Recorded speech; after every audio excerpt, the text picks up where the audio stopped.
కారణం ఏంటి తెలుసా? దేవుడు ఆజ్ఞాపిస్తే సింహాలైనా కూడా ఏం చేయాలంటండి? తల వంచవలసిందే దేవుని దగ్గర. సింహము ఏంటి? అడవి మృగాల్లో రాజు. అడవి మృగాలన్నిటికంటే కింగ్ ఎవరో తెలుసండి? సింహం. అడవి మృగాల్లో కింగ్ అయినా కానీ దేవుని దగ్గర వంగవలసిందే. దేవుడు చెప్తున్నాడు, నువ్వెంత గొప్పడు అయినా సేవకుని దగ్గర ఏం చేయాలంటండి? వంగవలసిందే ఎవరైనా సరే. దేవుని వాక్యాన్ని వినే నీవు అండి. దానియేలుకి ఏమీ లేదండి, చెరపట్టబడ్డారు, దాసత్వంలో ఉన్నారు వాళ్ళు. కానీ దేవుడు వారిని జ్ఞానం ఇచ్చాడు, వాళ్ళ క్యారెక్టర్ని బట్టి గొప్పగా చేశాడు బబులోను దేశంలో. మనల్ని కూడా దేవుడు మన క్యారెక్టర్ ఉండాలని చెప్తున్నాడు. దేవుడు క్యారెక్టర్ లేని వాడు ఎంత భక్తి కలిగిన వాడైనా వేస్తూ. మనుషుల్లో క్యారెక్టర్ చూడండి. సహవాసం చేసేటప్పుడు క్యారెక్టర్ కలిగి ఉండాలి. జీవితానికి క్యారెక్టర్ లేకపోతే దేవుడు ఒప్పుకోడు అంటండి. ప్రేమ దేవుని వల్ల చూడండి, దానియేలు క్యారెక్టర్ని చూస్తే నేరం లేదంటండి, తప్పు కూడా ఆయనలో లేదంటండి. తప్పు మోపాలని చూశారు కానీ ఆయనలో తప్పు లేదు. అందుకే సింహాల నోటి నుండి తప్పించబడ్డాడు. సంసోను చూడండి ఏండి, నీతిమంతుడు, యథార్థంగా దేవుని కొరకు బ్రతికాడు. కనుకని సింహం వచ్చి బొబ్బరించినా గాని దేవుని ఆత్మ చేత ఎవరిని తప్పించాడంటమ్మా? సంసోన్ని తప్పించాడు. మనకి ఎన్నో కష్టాలు వస్తాయి, బాధలు వస్తాయి. ఎన్ని వచ్చినా గాని మనల్ని తప్పించడానికి దేవుడు మన పక్షంగా ఉండాలంటే మనలో క్యారెక్టర్ ఉండాలి. మన జీవితంలో దేవునికి స్థానం లేనప్పుడు దేవుడు నిన్నెందుకు పట్టించుకుంటాడు? దేవుడు నిన్ను పట్టించుకోవాలంటే నీలో ఆయనకి స్థానం ఉండాలి. నా యందు మీరును మీ యందు నా మాటలను నిలిచి ఉండిన ఎడల మీకు ఏది ఇష్టమో అడగండి, నేను అది మీకు ఇస్తానన్నాడండి. ప్రేమ దేవుని వారు ఇస్తానన్నాడంటే భూ సంబంధమైనవి కాదు. భూ సంబంధమైనవి ఇస్తానలేదు దేవుడు. నువ్వు 1 కోటి రూపాయలు కోరుకుంటావు, పైనుంచి ఇచ్చేస్తాడు అనుకున్నారు ఎవరో. అవన్నీ దొంగ బాధకులు చేసే దొంగ బాధలు అవన్నీ కూడా. యేసు ప్రభు వారు తన కన్న తండ్రి యెహోవా దేవుడు కూడా చెప్పింది ఒకటే. ఆదాముతో ఏమని చెప్పారమ్మా? ఏం చెప్పారు? ఆదాముతో బయటికి గెంటేసినప్పుడు ఏదైనా తోటల నుంచి ఏం చెప్పాడు? ఏం చెప్పాడు? నువ్వు చెమట వచ్చి ఆ భూమిని సేచిపరిచి సంపాదించుకుని తిను, నీ సంతానం అంతా కూడా అలాగే ఉండాలని చెప్పాడు. మనకు కష్టపడితే ఒప్పుకుంటలేదు, పైనుంచి వచ్చేయాలనుకుంటున్నావు, పైనుంచి ఏం పంపడవు. నీతి మంతులందరూ కూడా ఇక్కడ భూమి మీద సంపాదించిందంతా కూడా ఏం చేశారు తెలుసా? ఏం చేశారమ్మా? మనమేమో సంపద అనుకుంటున్నాం, పెరిగిపోతుంటే. దేవుడు దాన్ని ఎలా చూస్తున్నాడు తెలుసా? మీకు చూపిస్తాను చూడండి, దాన్ని ఎలా చూస్తున్నాడు దేవుడు. ఫిలిప్పీలకు రాసినటువంటి పత్రిక ఏండి, ఫిలిప్పీలకు రాసినటువంటి పత్రిక చూద్దామా? ఫిలిప్పీలకు రాసినటువంటి పత్రిక 7వ వచనం, 3వ అధ్యాయం 7వ వచనం. 3వ అధ్యాయం. ఆయనను అందరూ తీసుకోరండి, 180 పేజీ. కొత్త నిబంధన పాఠంలో 180 పేజీలో ఉంటుంది చూడండి. 3వ అధ్యాయము 7వ వచనం. ఆయనను ఏవేవి నాకు లాభకరములై ఉండెను వాటిని క్రీస్తు నిమిత్తం నష్టముగా ఎంచుకుంటుని నిశ్చయముగా నా ప్రభువైన యేసుక్రీస్తును గూర్చిన అది శ్రేష్టమైన జ్ఞానము నిమిత్తమై సమస్తమును నష్టముగా ఎంచుకునిచున్నాను. క్రీస్తును సంపాదించుకుని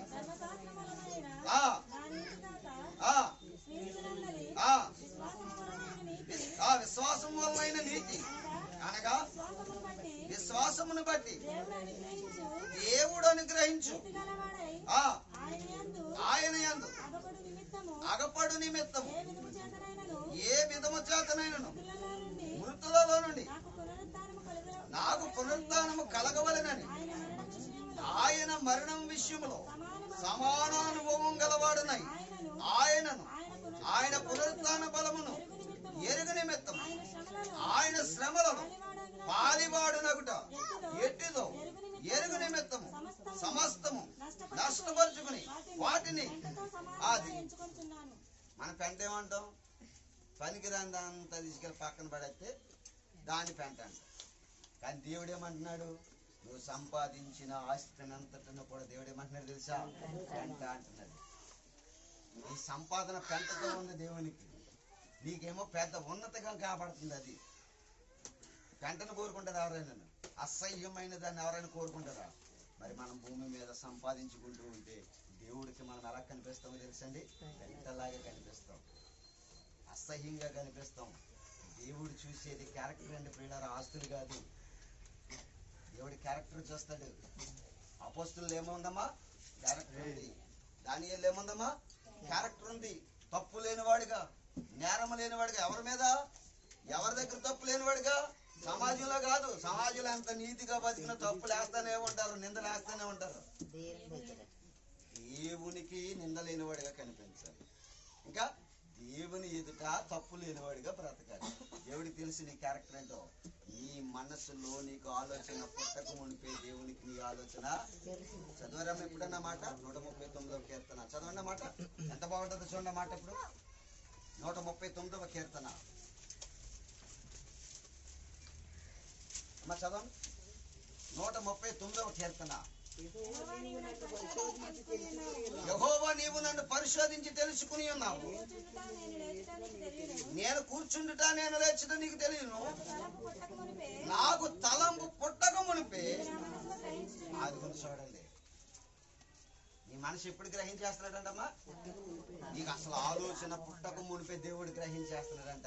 నువ్వు అనుకుంటావు నేను ఆలోచించింది ఆవిడకి తెలుస్తుంది అని నువ్వు అనుకుంటావు. అవునే కదా? ఆలోచించదు. మనమేమో ఆలోచనలో పుట్టిన సంగతి ఎవరికి తెలియదు. నేను రహస్యంగా ఆలోచించేస్తున్నాను. మా భార్య భర్తలు ఇద్దరం కూడా చాలా రహస్యంగా ఆలోచించుకుంటున్నాం అనుకున్నారండి. ఇద్దరు భార్య భర్తలు. ఎవరాళ్ళు? అననీయ సఫీరాలు. ఆ పడక తెలియదులే అని ఆలోచించేసుకున్నారంట. ఏమని? వాళ్ళకి చిన్న పొలం ఉందంటండి. పొలం అమ్మేశారు. ఎవరికి ఇచ్చేద్దాం అనుకున్నారు తెలుసా? దేవునికి ఇచ్చేద్దాం అనుకున్నారు. ఎందుకు? ఇంకా ప్రాణం కలిగిపోయింది. ప్రాణం దేవునికి ఇచ్చేస్తే ఆ ప్రాణం సుఖం పడుతుంది, దేవుని యొక్క రాజ్యంలోనికి చేరుతుంది. ఈ ఆస్తి వల్ల మనము నష్టపోతాం. ఈ ఆస్తి అంతా దేవుడు ఎలా చూస్తున్నాడు అని చెప్పాను? పెంటగా చూస్తున్నాడు కనుక ఈ ఆస్తితో మనకు పనే ఉంది. పెంట మనకెందుకు? దేవుడికి పెంటగా కనిపించేది మనకెందుకు అని చెప్పేసి ఆ పెంటను అమ్మేసి ఇచ్చేద్దామని చూశారు. అమ్మేసిన తర్వాత మరలా పెంటలో సగం దాచుకున్నారు. ఏం దాచుకున్నారమ్మా? ఆ పెంటలో కొంత దాచుకున్నారు. దాచుకుని అంటున్నారు. అపోస్తుడైన పేతురు గారు అన్నాడు, అమ్మా మీ ఆస్తి ఎందుకే అమ్మారా? ఎంత వెల వచ్చిందని అడిగాడు. ఎందుకని? ఆయనలో ఎవరున్నారు తెలుసా? దేవుని ఆత్మ. ఆయన ఎవరున్నారమ్మా? దేవుని ఆత్మ. దేవుని ఆత్మ చేత అననీయని అడిగాడు, అననీయ ఈ పొలం ఇంతకే అమ్మవా అని అంటే ఎంతకే అమ్మనన్నారు. వీళ్ళిద్దరు గుసగుసలు ఆడుకున్నారు, చక్కగా ఆలోచన చేసుకున్నారు. మన ఆలోచన ఎవరికి తెలవదు అనుకున్నారు. ఎవరికి తెలుసు? నీకు తలంపు పుట్టక మునిపే అది దేవునికి తెలుసు. ప్రియమైన దేవుని వాళ్ళారా, నువ్వు ఎక్కడో దాకుందాం అనుకుంటున్నావా? నీ హృదయ రహస్యాలన్నీ కూడా నీ కళ్ళ ముందు కట్టినట్టుగా చూపించబోయే రోజోట రాబోతుంది. అదే లెక్కలు అడిగే రోజు. మొదటి రోజులో మాట్లాడాను కదా, ఇంకా చాలా సంగతులు చెప్పాలా? నేను చెప్పలేకపోయాను. బాగా ఆలోచించాలి. ఏంటి? ఆ రోజు ఒకటి రాకపోతుంది. ఆ వచ్చినప్పుడు ఏం చేస్తాడు తెలుసా? హృదయంలో ఏదైతే దాగి ఉందో వాటన్నిటిని కూడా తెర మీదకి తీసుకొచ్చేస్తాడంట. చూస్తారన్నమాట. చాలా బాగుంటుంది మీకు ఆ మాట. కొరింథీయులకు రాసిన మొదటి పత్రిక 4వ అధ్యాయము. అమ్మా, కొరింథీయులకు రాసిన మొదటి పత్రిక 4వ అధ్యాయము.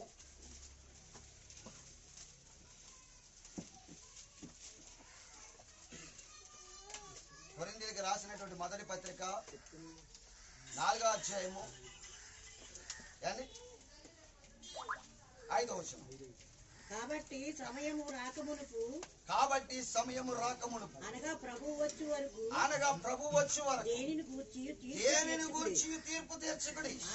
ఆయన అంధకారమందలి రహస్యములను వెలుగులోనికి తెచ్చి హృదయములోని ఆలోచనలను ఏం చేస్తాడంటమ్మా? బయలుపరుస్తాడు. నువ్వు దాచేసుకుంటున్నావు నీ ఆలోచనలు, కానీ ఆయన ఏం చేస్తాడంట? అందరి ముందు బట్ట బయలుపరి చేస్తాడంట నీ హృదయ ఆలోచనలు. అందుకే చనిపోక ముందే మన హృదయంలో చెడుతనం లేకుండా, ఆలోచన లేకుండా అన్ని తుడిచేసుకుని చనిపోవాలి. అర్థమవుతుంది మీకు? హృదయం ఏం చేయాలంటమ్మా? కడిగేసుకోవాలి. అందుకని బైబిల్లో చెప్పాడు అద్భుతమైన మాట, హృదయ శుద్ధి గలవారు ధన్యులు వారు దేవుడు చూస్తారని చెప్పాడు. హృదయ శుద్ధి కావాలి మనకి. చనిపోక ముందు హృదయం శుద్ధి లేకపోతే నీ అంధకారంలో దాచిన ప్రతి ఆలోచన దేవుడు తీర్పు దినాన్ని బయటికి తెచ్చేస్తాడు. ఎలాగో తెలుసా? నువ్వు కళ్ళతో చూస్తా ఉంటాయి అన్ని కూడా. అది కూడా రాసింది బైబిల్లో, చూపిస్తాను. కీర్తన గ్రంథము 51వ కీర్తన, కీర్తన గ్రంథము 51వ కీర్తన చూసారండి. కీర్తన గ్రంథము 51వ కీర్తన, పాత నిబంధన పాఠంలో 478 పేజీ అండి. 51వ కీర్తన, సారీ 50వ కీర్తన, 50వ కీర్తన 21వ వచనం, 21వ వచనం. ఇట్టి పనులు నీవు చేసిన నేను మౌనినై ఉంటిని, అందుకు నేను కేవలం నీ వంటి వాడు నన్ను అనుకుంటువి. అయితే ఈ కన్నుల ఎదుట నీ హృదయములో దాచిన సంగతులన్నీ కూడా నేను చూపిస్తాను. వరుసగా తీర్పు దినాన్ని చూపిస్తాడంటే ఇవన్నీ కూడా ఎలా చేస్తాడంటమ్మా? నీ కన్నుల ముందే చూపిస్తాడంట. అననీయ సభ్యురాలకు చూపించడా? మీరు దాచారు, ఇదిగో వెంటనే చచ్చిపోయారండి ఇద్దరు కూడా, భార్యాభర్తలు ఇద్దరు కూడా. వెంటనే ఎవరితో అబద్ధం ఆడారు వాళ్ళు? ఆ మనుషులతో కాదు. పేతురు గారు వెంటనే చెప్పాడు, అననీయ ఎందుకు నీవు దేవునితో అబద్ధం ఆడుతున్నావు? నీలాంటి సామాన్యమైన మనుషుడైన నాతో అనుకుంటున్నావా? నాలో ఉన్న దేవునితో నువ్వు అబద్ధం ఆడుతున్నావు, దేవుడిని నిన్ను చంపేస్తున్నాడు అన్నాడు. వెంటనే విడిచిపెట్టమంటే మరలా దాన్ని దాచుకున్నావేంటి? వెంటనే విడిచిపెట్టమన్నాడు కదా దేవుడు. మరలా నువ్వు దాచుకుంటున్నావేంటి దాన్ని? నువ్వు దాచుకున్నా కనుక నువ్వేమైపోయావు అన్నాడు, చచ్చిపోతావు అన్నాడు. తర్వాత వీళ్ళని తీసుకెళ్లి శవాన్ని కప్పెట్టేయండి అన్నాడు. ఆడ కప్పెట్టేశారు. మళ్ళా వచ్చేసారు. వచ్చేస్తే మళ్ళీ పేతురు గారు వెంటనే తీసుకొచ్చేసాడు. వాళ్ళ ఆవిడ దగ్గరికి తీసుకొచ్చేసాడు, భార్య దగ్గరికి. అమ్మా సఫీరా రా అన్నాడు. ఎంతగా అమ్మారా? మీ ఆయన ఇదే ఇచ్చాడేటి అన్నాడు. ఎంతగా అమ్మమ్మంది? అబద్ధం ఆడేవా చేస్తావన్నాడు. చచ్చిపోయింది. అంటే కాళ్ళ దగ్గర పడి, పేతురు పాదాల దగ్గర పడిపోయి చచ్చిపోయింది. బాగా ఆలోచించండి ప్రియమైన దేవుని వాళ్ళ. ఈ కనులు ఎదుట ప్రతి రహస్యాన్ని బయలుపరిచి దినమోటి రాబోతుంది. ఆ రహస్యాలు నీవు మనుషులు ఎదుట సిగ్గుపడే దినము ఆ దినము కనుక. అలాంటిది మనము రాకుండా చూసుకోవాలంటే హృదయ శుద్ధి కలగాలి. భూమి మీద హృదయ శుద్ధి గలవారు అన్యులు వారి దేవుని చూస్తారన్నది. అయితే బాగా ఆలోచించండి ప్రియులరా, మనసులు మార్చుకోండి. మేము కోరేది ఒకటే, మీ ఆస్తులు కాదు, మీ సంపద కాదు. మాకు అసలు అక్కర్లేదు ప్రీస్టాంగుడు అవడం. ఎవడు ఎన్నెన్నో కోరుకున్నా కానీ అసలు నా విషయానికి వస్తే మాత్రం అపోస్తుల బోధ తప్ప వేరే బోధ చేయడం నాకు చేత కాదు పిల్లలు. యేసు ప్రభువు ఏ బోధ చేయమన్నాడో అదే బోధ చేస్తాను నేను. నాకెంత కష్టమైనా, నాకు ఎన్ని కష్టాలు వచ్చినా, బాధలు వచ్చినా, హింసలు వచ్చినా దేవుని కొరకు ప్రాణాన్ని త్యాగం చేయడానికి ఒక త్యాగశీలిగా నిలబడతాను నేను. అలా మీరు కూడా నిలబడాలి. ఎందుకు తెలుసమ్మా? ఎందుకు చెప్తున్నాను తెలుసా? రేపొద్దున తీర్పు దినాన ఆయన దగ్గరికి మీరు నిలబడకూడదు. బైబిల్ అంతది ఒక మాట, నా యందు విశ్వాసం ఉంచేవాడు నిత్య జీవము గలవాడు, వాడు తీర్పులోనికి రాక మరణములో నుండి జీవములోనికి దాటిపోతాడు అన్నాడు. మరణములో నుంచి మిమ్మల్ని దాటించడానికి, జీవములో ప్రవేశపెట్టడానికి ఈ మంచి మాటలు నేను చెప్తున్నాను ప్రియమైన దేవుని వాళ్ళ. ఆయన గొర్రెలను కాయమన్నాడు. అండి నేను మొదటి కాలంలో చెప్పాను మీకు, మనం ఎంతసేపు కూడా మన పిల్లల్ని ఎంత పెద్ద కాలేజీలో చదివించాలనుకుంటాం, కానీ ఎంత మంచి విద్య ఉపాధ్యాయుడి దగ్గర బోధ నేర్పాలనుకున్నది మాత్రము ఆలోచించాలి. పెద్ద పెద్ద కాలేజీలు ఉంటాయి, మంచి ఉపాధ్యాయులు లేని కాలేజీలు ఎందుకు? అవునంటారా కాదంటారా? మరి ఎందుకు వెళ్తుంది సమాజం? గోడలను చూసుకుని వెళ్ళిపోతుంది అంతే. ఆడేమో నేర్పుతాడా? ఏమి నేర్పడాడు. ఎందుకని? వాడి దగ్గర దమ్ము ఉండాలి కదండి నేర్పడానికి. కాలేజీలు పెద్ద, నీ దగ్గర డబ్బు లేకుండా కట్టాడు అది కాలేజీ. మంచి ఉపాధ్యాయుని పెడతాడా? ఆలోచించండి. ఏంటి గుడిసెలో పెట్టిన మంచి ఉపాధ్యాయుడైతే విద్యార్థి ప్రయోజకుడు అవుతాడు. ప్రియమైన దేవుని వాళ్ళ, విద్యార్థులు ప్రయోజకులు అవడం కావాలి, కానీ పెద్ద పెద్ద కాలేజీల్లో చదువుకుంటే సుఖమేటండి. బాగా ఆలోచించండి ప్రియమైన దేవుని వాళ్ళ. మధ్యాహ్న కాల సమయంలో దేవుడు గొర్రెలను కాయమన్నాడు. నీ కాపరి గొప్పగా ఉన్నాడా? ఆలోచించవా? గొర్రె ఎంతసేపు ఎవరు నమ్ముతుందమ్మా? అసహ్యం నమ్ముతుందా కదండి. మనందరం కూడా, అందుకే ఆంధ్ర రాష్ట్రంలో ప్రజలందరూ కూడా ఏంటి ఏమన్నారు? గొర్రెలు. భారతదేశంలో ఏంటి ప్రజలందరూ కూడా మనకి ఆంధ్ర రాష్ట్రం వాళ్ళు పెట్టిన పేరు ఏంటంటే అండి గొర్రెలు అంట. ఆంధ్ర వాళ్ళు అంట. ఆంధ్ర రాష్ట్రంలో ఉన్న ప్రజలందరూ కూడా ఎలాంటి వాళ్ళు అంటమ్మా? గొర్రెలు అంట. అంటే అర్థం ఏంటమ్మా? మేము సోదరులమని అర్థం కాదు, మీరు కషాయోళ్ళు నమ్ముతారని అర్థం. ఆన్సర్ వచ్చిందా? మీరు నమ్మేది ఎవరిని తెలుసమ్మా? కషాయోడిని నమ్ముతారు, మంచి కాపరిని నమ్మరు. మీకు అక్కర్లేదు మంచి కాపరి. ఆలోచించండి, బైబిల్ చెప్తుంది. దేవుడు యేసుక్రీస్తు వారి ద్వారా చెప్పిన మాట ఏంటో తెలుసా? పేతురు అంటున్నాడు, నా గొర్రెలను కాయి. ఎందుకు తెలుసా? అపవాది గర్జించు సింహం వలె ఎవరిని మింగుతున్నారని తిరుగుతుంది.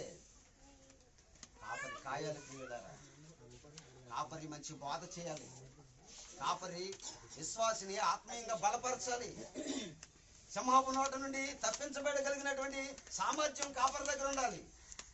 అలాంటి కాపరిని ఎన్నుకోండి పిల్లారా, అప్పుడు మీ జీవితాలు బాగుపడతాయి. దానియేలు చూశారండి, దేవుడు నీతిమంతుడు కనుక దానియేలు సింహాల నోటలో నుంచి తప్పించాడు.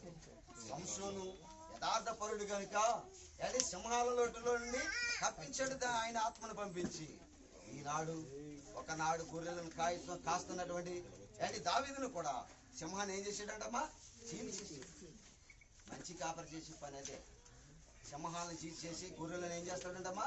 కాపాడతాడు. అందుకనే యేసు ప్రభువు ఆ మాట చెప్పాడు, నా గొర్రెలను కాయింది. గొర్రెలంటే ఎవరు కాదు, బాప్తిసం పొంది మారు మనసు పొంది బాప్తిసం పొంది సంఘంలో చేరిన ప్రతి వారిని కూడా దేవుడు ఏమన్నాడు తెలుసమ్మా? దాన్ని గుర్తొచ్చేస్తుంది. జాయిగా నేను ముగిస్తాను. బాగా ఆలోచించండి దేవుని వాక్యాన్ని. కానీ ప్రియులారా, ఇలాంటి మంచి మాటలు నేర్చుకుని ప్రియులారా, ఈ మాటలు నేర్చుకుని దేవుని రాజ్యానికి సిద్ధపడండి. అక్కడే కూర్చుందాం, అక్కడే ఎదుగుదాం అనుకోకండి. మంచి మాటలు ఎక్కడున్నాయో అక్కడ నేర్చుకోండి. నేర్చుకోవడం వల్ల మీకే ఉపయోగం, మీకే ప్రయోజనం. మీ మీద ఏదో సంపాదించుకోవాలనేటువంటి వ్యక్తులు కాదు. నేను మీకు మంచి మాటలు నేర్పి దేవుని రాజ్యానికి చేరాలని ఒక ఆసక్తి తప్ప నాకు ఇంకా ఆలోచనలు కానీ ఆశలు కానీ లేవు. ఎందుకంటే గ్రంథం పట్టుకుని చెప్తున్నాను. ఎందుకు తెలుసా? ఈ గ్రంథంలో ఉన్న సత్యమే నాకు కావాలి, కానీ సంపద దుఃఖులారా. సంపద కోసం నేను సేవ చేయటంలే. సంపాదించాలంటే నాకు గోల్డ్ ఆఫర్స్ వచ్చింది. ఈరోజు కూడా కారులో తిరిగింది. నేను తెలుసా? మీకు తెలియదు, నాకు తెలుసు. అది విడిచిపెట్టేశాను అన్నీ కూడా. నేను ఎక్కడే సేవ చేస్తానని కూర్చున్నాను. నేను కొందరినైనా రక్షిస్తే చాలు. నాకు వచ్చిన ఆఫర్లు అలాంటివే తెలుసా? నా ప్రసంగం విన్న వాళ్ళు చెప్పిన మాటలు ఏంటో తెలుసు. అసలు ఆశ్చర్యపోతారు మీరు నా గురించి సాక్ష్యం చెప్తే. అన్నీ విడిచిపెట్టేశాను. లేకపోతే మీకెక్కడ దొరుకుతాను నేను? ఈ వాటికి కారులో తిరుగుతుంది ఎక్కడెక్కడ. దేవునికి తెలుసు, నాకు తెలుసు. చాలా నమ్మకంగా చేయాలి పిల్లలు. మనం కూడా నమ్మకంగా బ్రతకాలి.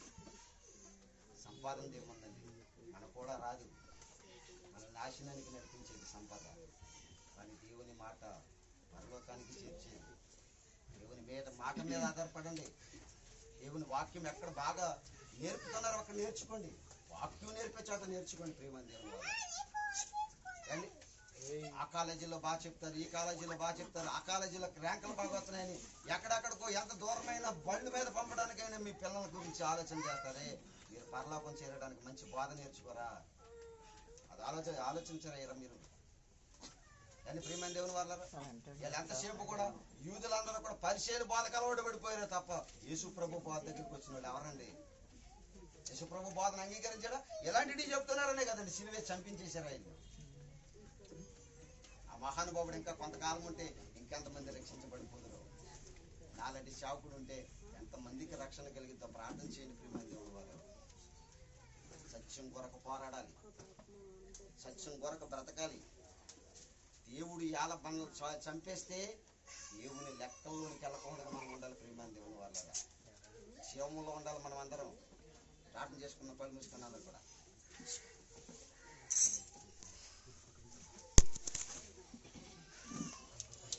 శాశ్వతమైన ప్రేమతో అతిపెద్దగా నన్ను మమ్మల్ని ప్రేమించిన పరలోకపు తండ్రి, ఎప్పటి వరకు నీ పిల్లలకు నీ మాటలు చెప్పాను.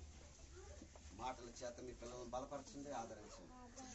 ఈ రాజ్యత్వ వారసత్వ హక్కుదారులుగా వారిని నడిపించమని ప్రార్థన చేసి ఘనత మహిమ